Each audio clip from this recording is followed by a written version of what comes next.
हमारा जो डीएनए है वो हमारी बॉडी की सेल में पाया जाता है। ये सेल्स क्या होते हैं ये मैं आपको बता चुका हूँ। हमारी बॉडी असंख्य प्रकार की कोशिकाओं से बनी हुई रहती है। ये कोशिकाएं, ये सेल ही हमारे शरीर का निर्माण करते हैं। इन्हीं कोशिकाओं में एक पार्ट पाया जाता है जिसको हम कहते हैं क्रोमोसोम। अब क्रोमोसोम क्या है? क्रोमोसोम एक धागे जैसी संरचनाएं हैं जो मानव शरीर में या जीव शरीर में रहती हैं। क्रोमोसोम की संरचना जो होती है वो कुछ ऐसी धागे जैसी रहती है। इस तरह के ये टोटल 46 संरचनाएं रहती हैं मानव शरीर पर, लेकिन ये सिंगल पार्ट में नहीं पाई जाती। हमारे शरीर में जब इनका अध्ययन किया गया तो इनका एक रूप देखा गया कि वो आपस में जुड़ी हुई थी। जुड़ी होने की वजह से ये देखने में ऐसा प्रतीत हो रही है जैसे इंग्लिश का एक्स अक्षर होता है, तो इनको हमने एक्स क्रोमोसोम नाम दिया। अब कई बार ये पूरी तरीके से एक्स जैसे दिखती हैं, कई बार नहीं भी दिखती हैं। कई बार ये इतने पे रुकी हुई हैं, कई बार थोड़ी कम पे रही हैं। इसी क्रम में जो संरचनाएं पूरी एक्स हैं हमने उनको एक्स कहा, जो थोड़ी सी भी एक्स जैसी लग रही हैं उनको भी हमने एक्स कहा। लेकिन कुछ संरचनाएं इनमें ऐसी पाई गई जो कि बाई जैसी लग रही थी।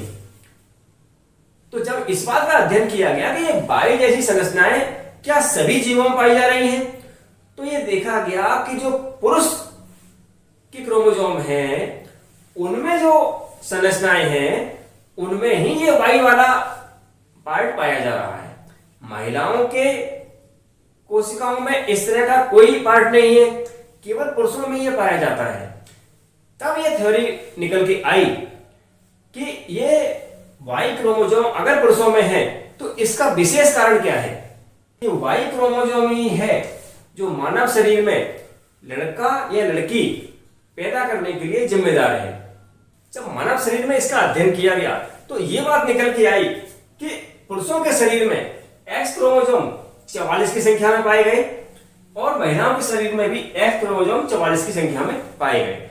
ये 44 जब जोड़ियों में रहते हैं तो हम इनको कह सकते हैं कि ये 22 जोड़ी थे। यहां पर भी ये 22 जोड़ी थे। टोटल जो क्रोमोसोम थे वो थे 46। दो क्रोमोसोम जो महिलाओं में पाए गए वो भी एक्स थे, लेकिन पुरुषों में जो क्रोमोसोम पाए गए उसमें एक एक्स था और एक वाई। अब ये एक्स क्रोमोसोम होने की वजह से जो बात निकल के आई वो ये कि वाई क्रोमोसोम केवल पुरुषों में है और लड़का और लड़की होने के लिए यही जिम्मेदार है, क्योंकि एक्स क्रोमोसोम केवल महिलाओं में पाया जाता है। अगर पुरुष के एक्स क्रोमोसोम से महिला का एक्स क्रोमोसोम आपस में मिलेगा तब जो संतान होगी वो एक्स ही होगी। लेकिन जब ये वाई और एक्स का मिलन होगा तो जो संतान पैदा होगी वो वाई क्रोमोसोम के साथ होगी, यानी कि ये मैन होगी और ये वुमेन होगी। जब पुरुष के द्वारा किसी ऐसी घटना की जांच की जाती है जहां डीएनए एनालिसिस जरूरी हो गया है, तो पुलिस जब घटना स्थल से कोई पार्ट जब्त करती है, कोई चीजें वहां से उठाती है जिसमें किसी व्यक्ति का डीएनए मिलने की संभावना है, तब एफएसएल लैब में यही चेक किया जाता है कि वहां पर जो डीएनए पाया गया है क्या वो किसी महिला का था या किसी पुरुष का था। आप हर घटना को केवल 376 के नजरिए से ना देखते हुए एक सामान्य आपराधिक घटना की तरह से देखें तो आप समझ सकते हैं किसी घटना में किसी महिला का हाथ है या पुरुष का हाथ है, उस स्थान पर पाए गए डीएनए से पता किया जा सकता है। अगर उस घटना स्थल पर कोई वाई क्रोमोसोम उपस्थित नहीं है, अगर डीएनए मिला है और उसमें कोई वाई क्रोमोसोम उस जगह पे उपस्थित नहीं है, तो यह क्लियर हो गया कि वह घटना किसी पुरुष के द्वारा नहीं की गई, वहां पे किसी महिला की संलिप्तता है। ये क्रोमोसोम का पार्ट डीएनए में इतना जरूरी क्यों है? उसका रीजन ये है कि क्रोमोसोम की जो संरचना हम अभी तक देख रहे हैं और वैज्ञानिकों ने जो समझी, तो जब इस क्रोमोसोम को तोड़ा गया, इसके एक हिस्से को निकाला गया और यहां पर अध्ययन किया गया तो ये बात निकल के आई सबसे कॉमन कि यहां पे जो संरचना पाई जा रही है वो इस प्रकार की कुंडलीकार संरचना है। ये कुंडलीकार संरचना क्या है? जब गहराई से अध्ययन किया गया तो पाया गया कि यही वो डीएनए है जो मानव शरीर में जेनेटिकली एक पीढ़ी से दूसरी पीढ़ी तक उनकी जानकारियों को आगे भेजता है। मानव शरीर में जो जेनेटिक जानकारियां उनके पूर्वजों से आती हैं वो इस डीएनए की वजह से है। यहां केवल मानव शरीर नहीं, सामान्य जीव जंतु किसी भी वर्ग का हो, उसमें जो जानकारियां उसकी पीढ़ी दर पीढ़ी आती हैं वो इस डीएनए की वजह से ही आती हैं। इसका तात्पर्य यह है किसी मानव का बच्चा मानव ही बनेगा, वो बंदर नहीं बन सकता, और बंदर का बच्चा बंदर ही बनेगा, वो मानव नहीं बन सकता। ये उसके डीएनए में पहले से फीड किया हुआ है। शरीर के बनने की प्रक्रिया में यह चीज डीएनए के साथ आ जाती है। हमारे शरीर को किस तरह डेवलप होना है, हाथों में कितनी उंगलियां आएंगी, कितनी आंखें होंगी, किस तरह का चेहरा मोहरा बनेगा, यह पहले से डीएनए में तय है। इसी कारणवश किसी मानव के शरीर में जो हम सामान्य तौर पे मानवों की जांच की जाती है, जानवरों को उतना ध्यान नहीं दिया जाता है। जब किसी मानव के जीन में कुछ परिवर्तन हो जाता है, उसके डीएनए में कुछ परिवर्तन हो जाता है, जीन डिसबैलेंस हो जाते हैं, तब आपने देखा होगा किसी के हाथ में 6 उंगलियां हैं, किसी के में 4 उंगलियां रह गई, या किसी के एक एक्स्ट्रा आंख आ गई या एक्स्ट्रा हाथ आ गया। वो पार्ट बॉडी में काम तो नहीं करेगा क्योंकि बॉडी उस तरह डेवलप नहीं की गई है, लेकिन पर वो एक्स्ट्रा के रूप में बॉडी में साथ में अटैचमेंट उसका रहेगा। ये चीजें वैज्ञानिकों के लिए इसलिए महत्वपूर्ण हो गई क्योंकि मानव जीवन का इतिहास इससे पता चलता है। क्राइम के हिसाब से देखा जाए, घटना स्थल पर घटना किसने की है, किसने उस घटना में किस व्यक्ति की संलिप्तता है, यह पता करना थोड़ा आसान हो गया। जब किसी 376 के मैटर में डीएनए जांच के लिए सैंपल जाता है, तब सामान्य तौर पे उस सैंपल में जो चीजें भेजी जाती हैं वो भेजी जाती हैं पीड़िता के लिए गए स्वैब और उसके बॉडी पार्ट से जब्त किए गए दूसरे सैंपल। बॉडी पार्ट से किस तरह लिए जाते हैं और उनको लेके संरक्षित करने की प्रक्रिया क्या है, ये मैं आपको किसी दूसरी वीडियो में किसी अन्य टॉपिक पे बताऊंगा। अभी हम ये जानते हैं कि हमारे पास सैंपल आ गया है, उस सैंपल की हमें जांच करनी है। अब जांच करने का प्रोसीजर क्या रहेगा? सबसे पहले जांच करने के लिए हम उस सैंपल में जो डीएनए है उसको निकालेंगे। किसी महिला का डीएनए हमें प्राप्त हुआ है, हमने उसके क्रोमोसोम से उस डीएनए को प्राप्त किया, तो हमने पाया कि उसके पास एस क्रोमोसोम की संख्या थी, पर एक जगह पे हमें वाई क्रोमोसोम भी प्राप्त हो रहा है। वाई क्रोमोसोम महिला के उस बॉडी पार्ट के सैंपल में अवेलेबल है, इसका मतलब है कोई बाहरी डीएनए जो किसी पुरुष का है वहां पर अवेलेबल है। यह घटना में प्राइमरी जांच में क्लियर हो गया कि वहां पर किसी बाहरी पदार्थ, बाहरी व्यक्ति का कोई सीमन पाया गया है।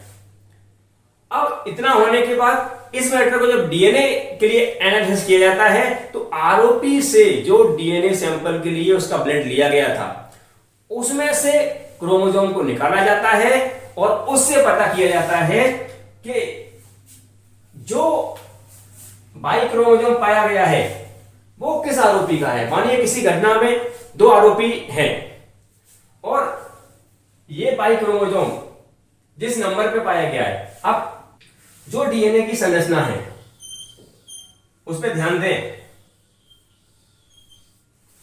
तो इस संरचना में एक क्रम मान दिया जाता है कि किस नंबर पे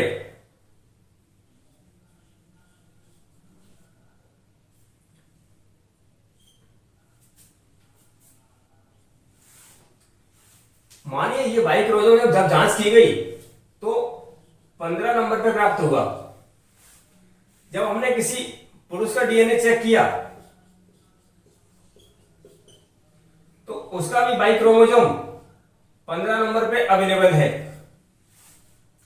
दूसरे पुरुष का किया तो उसका बाई क्रोमोसोम 12वें नंबर पे अवेलेबल था, और पीड़िता का जो अभी मेडिकल हुआ है उसमें जो वाई क्रोमोसोम पाया गया वो पाया गया था 15 नंबर पे, और एक आरोपी का पाया गया 12 नंबर पे, दूसरे का पाया गया 15 नंबर पे। यानी कि ये चीज क्लियर हो गई कि आरोपी ए का सैंपल पीड़िता के लिए गए सैंपल से मैच करता है, और ये कितना परसेंट मैच करेगा इस बात पे तय होता है कि उसे सजा होगी नहीं होगी। डीएनए प्रोसीजर एक नई प्रक्रिया है, पहले ऐसा नहीं होता था, पीड़िता के बयानों मात्र पे आरोपी को सजा दे दी जाती थी। जब से डीएनए का सिस्टम चालू हुआ है, पीड़िता के बयान भी महत्वपूर्ण है और डीएनए का पार्ट भी महत्वपूर्ण है। कोर्ट केवल डीएनए के बेस पे अगर वो 100% मैच करता है तो आरोपी को सजा दे सकता है, लेकिन अगर 1% की भी गलती है, ये थोड़ा सा भी अव्यवस्थित है और ऐसा लग रहा है कि ये ऐसा नहीं है, और आरोपी का जो डीएनए पाया गया है वो 99% तो मैच करता है, 100% मैच नहीं करता, तो इस मैटर में ए वाले आरोपी को भी आरोपी नहीं माना जाएगा और इसको बरी कर दिया जाएगा। न्यायालय इस बात पर विशेष ध्यान देता है कि किसी आरोपी को गलत तरह से सजा ना हो जाए, क्योंकि मेडिकल में कई बार कुछ चीजें नई निकल के आती हैं। अभी तक हम जो जांच कर रहे थे उसमें जो वाई क्रोमोसोम वाली स्थिति नहीं थी, ये तो लेटेस्ट टेक्निक है।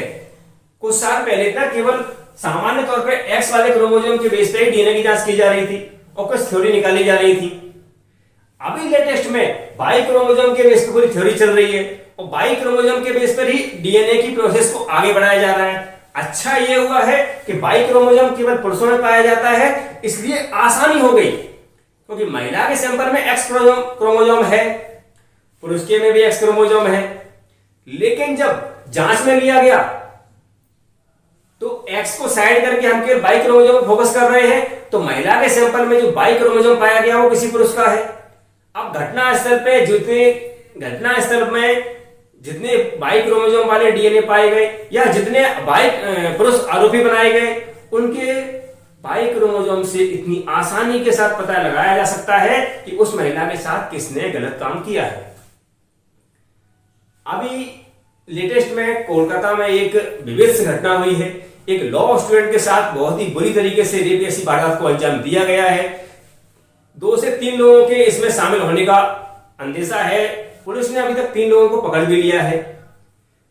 इस घटना में जो सैंपल प्राप्त हुए उससे यह बात भी क्लियर हो गई कि वहां पर 3 लोगों ने उस लड़की के साथ गलत काम किया है। प्रारंभिक एफएसएल जांच में वहां उस लड़की के मेडिकल में बाहरी डीएनए मिल गया है। अभी उसकी डीएनए जांच भी होगी, क्या वो उन 3 आरोपियों का है या किसी और का। इस तरह से हम पता लगा लेते हैं कि उस व्यक्ति ने जिसको आरोपी बनाया गया है कोई घटना कारित की है या नहीं।